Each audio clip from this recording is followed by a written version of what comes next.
Good morning, guys.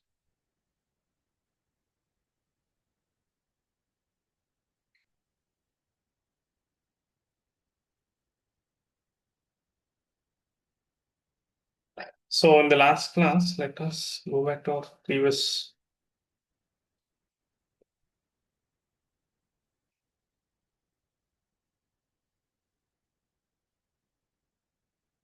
Yeah. So, we have discussed about response checkpoint, right?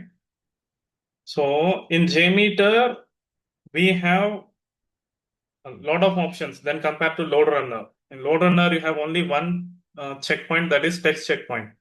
But in Jmeter, there are different types of assertions we can put apart from this response assertion. See, within response assertion only you have these many, right? Like you can check the based on the code response. Apart from that, there are other types of assertions are there uh, that based on the requirement you can put. Let us explore all of them. And the next one is, say if there is a requirement, say if the response time of a particular request is more than 3 seconds or 4 seconds. So that is the SLA. That is called requirement. If it is more than 3 seconds, that request should fail. So that kind of a validation condition I want to put. Say when we run our script, so how much response time it is taking. Load time is your response time. So first time, this load time. So I will put a condition. I want to put a condition saying that if the response time is more than 2 seconds or 3 seconds, then my script should fail. So that kind of a checkpoint I want to put. Then you can add an assertion of type duration. So there is a duration assertion here, right? So when I put this, here you need to mention the time. Like, I can put the duration in milliseconds. Say if I put here 1000 milliseconds. So if it is more than 1000 milliseconds, that is 1 second, then your checkpoint will be failed. Let me stop this. The response is fine.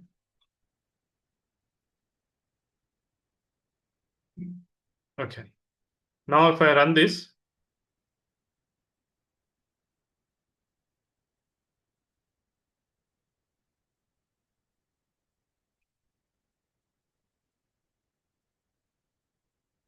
now it is passing because the response time is how much? 585. So here also somewhere. So if I put this, like, should not be more than 500 milliseconds, that is 0.5 seconds. Now it is spelling, you can see. And the message what you'll get saying that operation lasted too long. It took 566 milliseconds, but it should be within 500 milliseconds. So if you want to put a condition, when I run my script, if the script should always, or any action, may not be a script or any particular action, the response time, the server response time should be always within 500 milliseconds. Those kind of conditions you want to put, you can put that using duration assertion. So here main sample sub. What is main sample? There is a main request. Sub request. If I want to put main sample plus sub samples. If I have multiple sub samples, like here you have, this is called multiple subsamples. When you run this, you'll have this. This is subsamples. This is a main sample.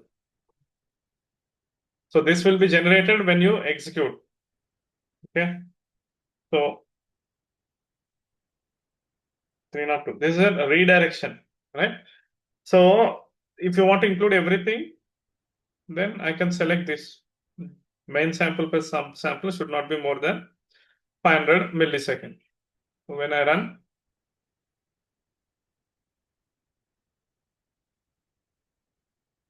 it will fail.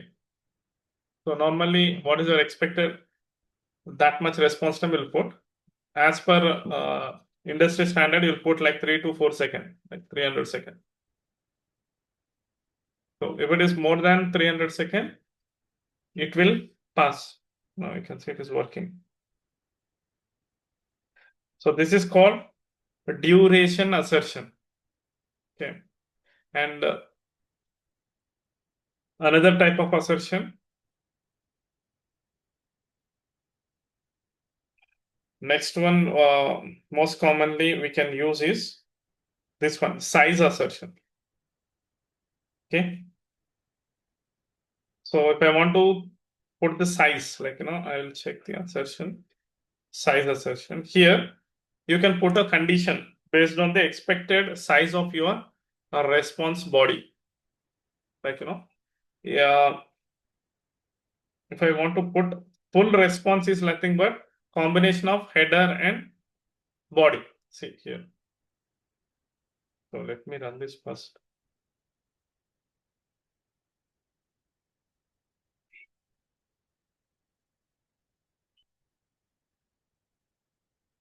So why it is failed? Because I did not mention anything. So that's why it is failed. Normally you have request and response, right? In response, you have response header, response body. Say your client may want to know, like, when you run any script or your application, or in that particular action, you should get the minimum response code, or response body should be at least have minimum size, like 100 bytes, 200 bytes. Even though your script is working fine, you may get 200, but you may get the response, different response. So in that condition, how do you validate? So even though every time you run, you may get 200, okay, that is fine. 200 means success, but normally this happens in API testing. So the client is expecting some kind of server response. Response body should be something else, like, the size. At least it should have 100 lines or something. Okay. So in that case, how do you validate? So we can validate based on the size. Sometimes there is no body, but still you'll get this 200. Okay. We'll think that it is working, but actually it is not working as per the expectations. Then you can put this condition. So how do you put the condition? Let us see. So here I'll put size assertion. I'll say that full response should be greater than at least 100 bytes. This kind of condition if I put, so when you run your script, this condition will capture the total response body and check the size. So if the size is like more than 100 bytes, then it will pass. Otherwise, it will fail. You see, now it is passed because the size assertion, I put the assertion as it should be always greater than 100. Say, let me put a condition where what I want here is I want to get the exact, size. Like, normally you can have, for example, here, this is a response data for dummy, right? So it should not be more than, it should be always less than 100 bytes. In that condition, you can also put based on your requirement, size assertion I'll put. Here I'll say less than 100 bytes. So if it is more than 100 bytes, your script will fail. It is failing. Why it is failing? Saying that the total size is 114 bytes. It should not be greater than 100 bytes. So you can put vice versa. I remove something because we cannot edit the response of the server, right? So if your client has particular requirement that your response should be exactly this much, if you get more than this or different kind of response, then your script should not work, or it should give an alert message saying that the size is different.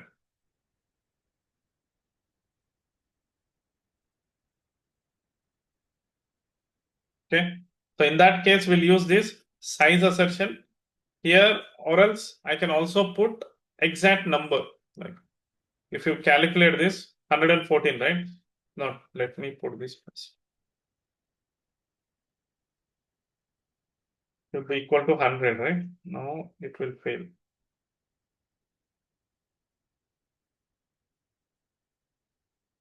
The size is 98 bytes, but it should be equal to 100. So if I put exact 98 here, it will work. In a condition where your client knows what should be the exact response of the server, and he'll say that if it is other than this, your script should fail. Then you can calculate the size. How to calculate? You put some random number, then it will fail. It will show the, now it is working. You can see it is not failing because 98. If I put 99 here, it will fail, and it will give us the total actual size also. It will give. So based on that, you can put the 98 bytes, but 99 bytes should be there. So it should be equal to means exact, it should match, or it should not equal to, then opposite. Like greater than or equal to, say I want to say minimum 50, but more than, it can be anything. Then it will work.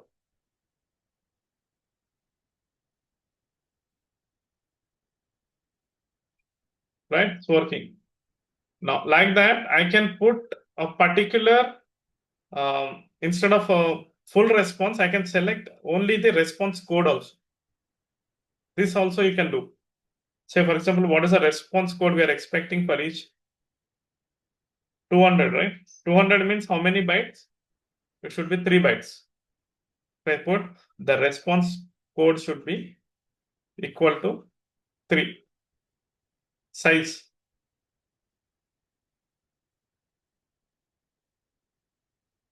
It is working.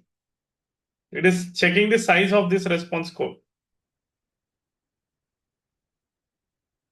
Say so here also we'll put the same thing. Here I'll put the dummy, right? You can change it 2000.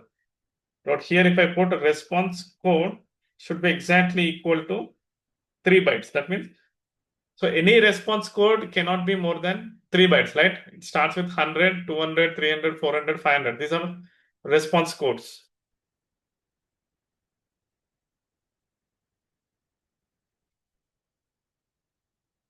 It is failing. Why it is failing?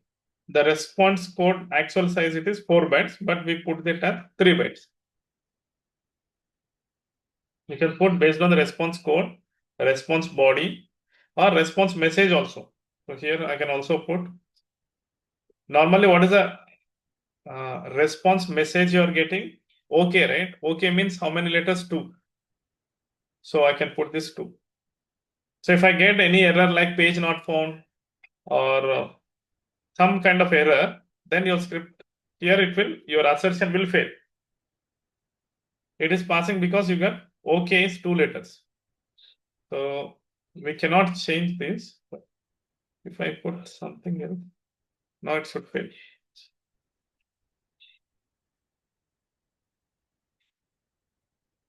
You see? Size assertion also failed. 67 bytes. Actually, you are expecting 2 bytes. Why you got 67? Because this is the response message.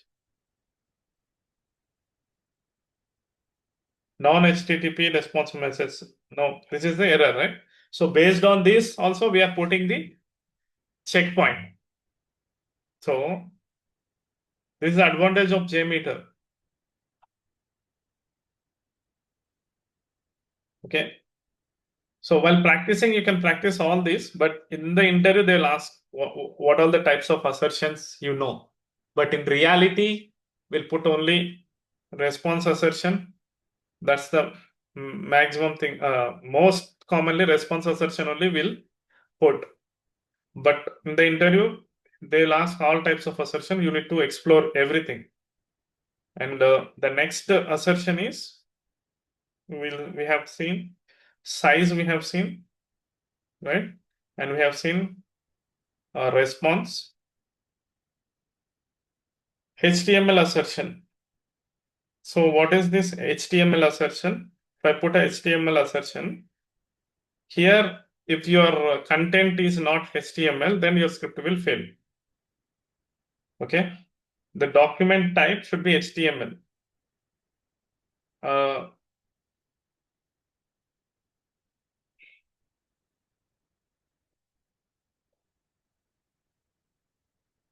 Okay, all fail. This is because HTML also failed. TD parser. Okay, here you need to select errors only. If you have error only, it should fail.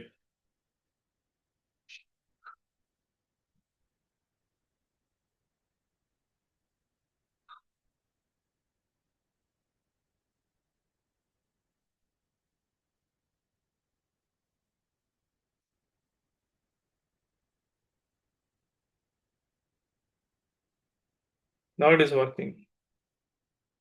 See, since this is what is type? Type is HTML, right? If it is not HTML type, then it will fail. So similarly, you have another type called. I will add another assertion. There is something called XML assertion.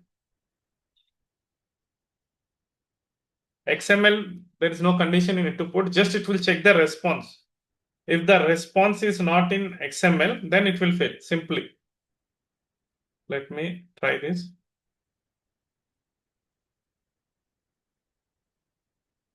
You see, it is failing because XML assertion, the content should be XML.